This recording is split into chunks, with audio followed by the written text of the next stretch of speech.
Chiu. Yes. Hi. Yeah, hi. Marco. How are you Nice to doing? meet you. Good. Nice to meet you. Nice to meet you. Do you want something to drink? No, I'm good. I'm good. Really? Yeah. Nothing? Yeah, nothing. I'm good. Shooting it raw? Yes. Shooting it raw. So, we made it inside from the hordes of mosquitoes. And now let's go into, now we can finally dive into your amazing photography. So in the first image is of this spider where it's mostly this nice, I guess like a moss green color. Light green color. Yeah, very light green, moss green. And then, but what's really dramatic and where, our brains go immediately is the eyes, right? Yeah. So for a lot of spiders, you'll see like the 6 eyes, 8 eyes? Yeah. 6 or 8? 8. It's mostly 8, but 8. then there are different types of eye arrangements. Right. And this one, though, you basically notice, like set in these lightly furred, really nice brown sockets. So these 2 black eyeballs. So it just looks like 2 eyes that are looking at you from this amazing spider. And now that you've explained that it's hanging from a silk thread, but in the image you can't actually see it. So it's just this incredible color with a perfect black background, and the lighting is very nice. I mean, this is a very powerful, stark image that works well as a scientific image, but it's very arresting. So why is this a successful image in your mind? Because for jumping spiders, we usually just see them on the handrails. And most photographers, so even not just local photographers, even photographers overseas, they strive to get that money shot, which is the big portrait with the large anterior medial eyes. Okay. So those big eyes at the front, that's what most go for. And sometimes you can get the actions at night. And this particular time, we just saw this one spider just dangling from a single thread, just rotating in midair. And so I was like, okay, this is something that I don't think many people have seen before. Well, people have seen jumping spiders sleeping, but I don't think anyone has ever had a photograph of one sleeping like that. Yeah. And so what I did, so I just had the camera right in front of the spider and just waited it to like rotate. Right. And so the door, when it gets to the dorsal, then I tried to take the shot. Right. And thankfully, there wasn't really much wind that night, so it was a very good environment for me to shoot this kind of behavior. And it stands out for me because it's a side of a jumping spider that we've never seen before. Right. It is documented and described in literature, but not too many photos of these spiders. So I wanted to bring out a different side of a spider. Well, I think it's a new experience. Yeah. Yeah. One of the things that hits me is that it's a less of a record and more of a portrait. Yeah. You know what I mean? Like one of the things about people is that we see faces and we look into faces and we kind of connect with faces. And so now the way this is made is you really have a portrait of a spider that most people feel like recoil, kind of feel like I'm pulled away from that. And yet, how many people would you say have reached out to you because of this photo? I haven't posted it because usually I would like share my photos on social media. I haven't. I had another photo, but then I think this one stands out more because the thing is, like, this has that symmetry. Yeah. That later dream posts, like when I'm like editing my photos, I'm like, okay, this is something that's pretty unique. Sure. I've seen jumping spiders sleeping before, and I also had photos of them, but not where it's a perfect symmetry and this very bright green color. So I haven't shared it with people. But this photo I did enter. I used this photo to enter the recent Close-Up Photographer of the Year. Right.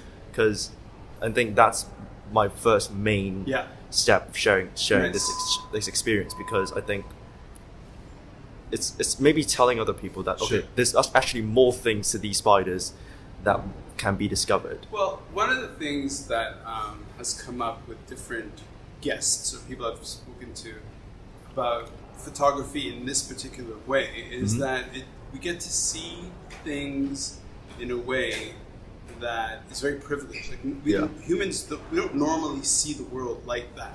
You really have to take a moment. I mean, in a way, it's like seeing photographs, like X-ray photographs of your body. Yeah. pose.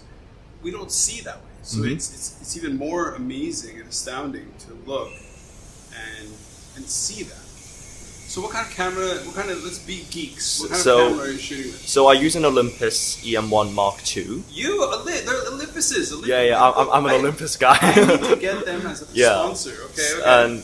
And my I use the only good macro lens available for the brand, which is a 60mm prime lens. I just talked about this with somebody as well. Yeah. And I use a Godox flash. Yeah.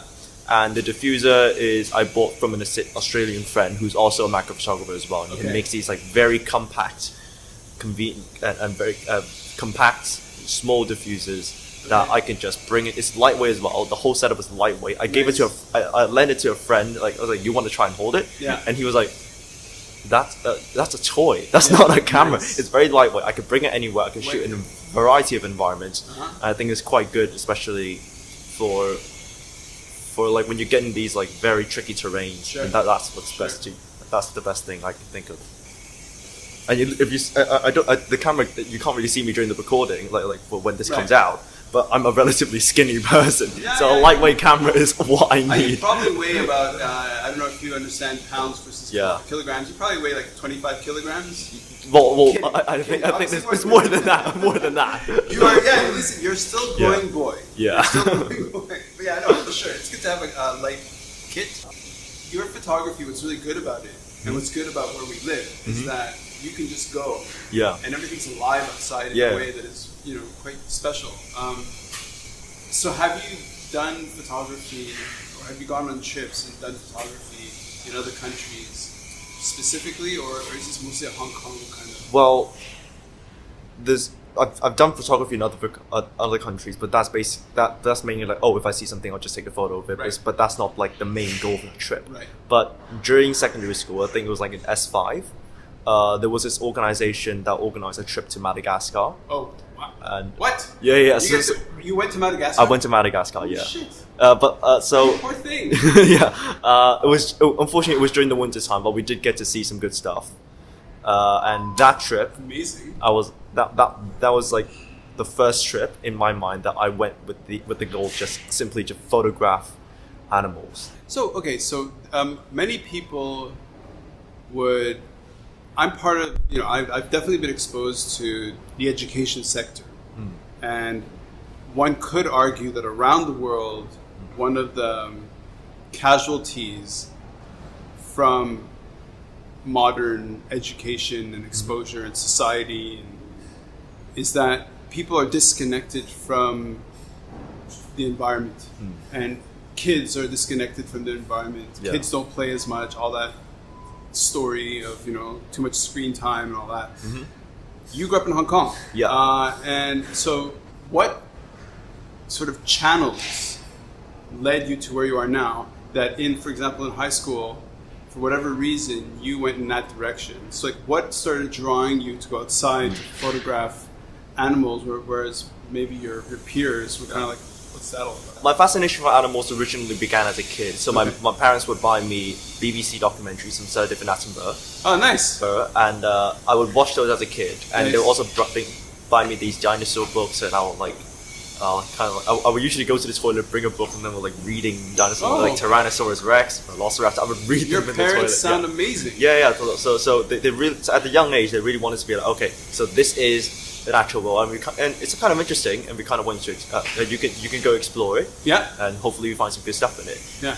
But that's mainly indoor stuff, and I think the outdoor stuff came during secondary school.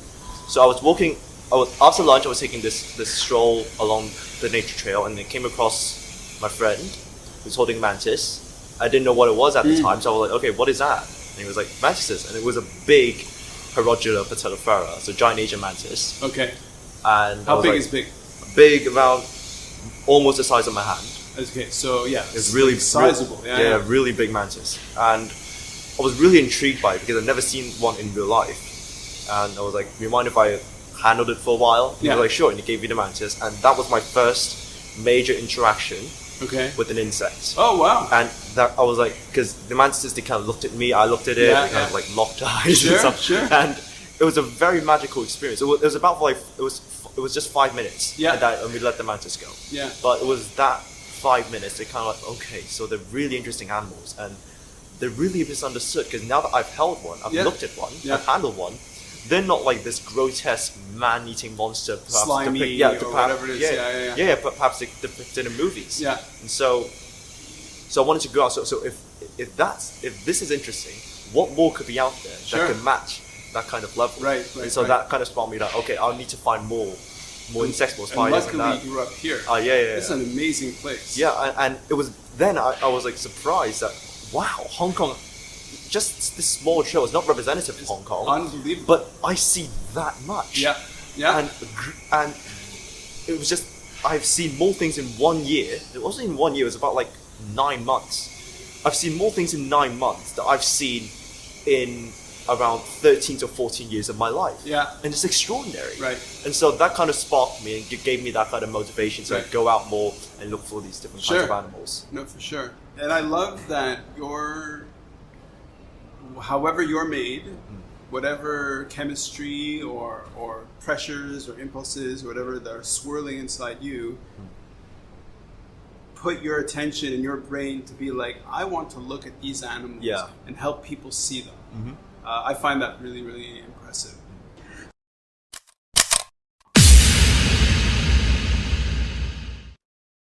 So is life really a gift? Really? Can you make every second count? That's the whole point of the podcast. So if you like what you've seen and you're inspired, because that really is my mission, then please give it a like, subscribe, and share. Shooting it raw? Yes, shooting it raw.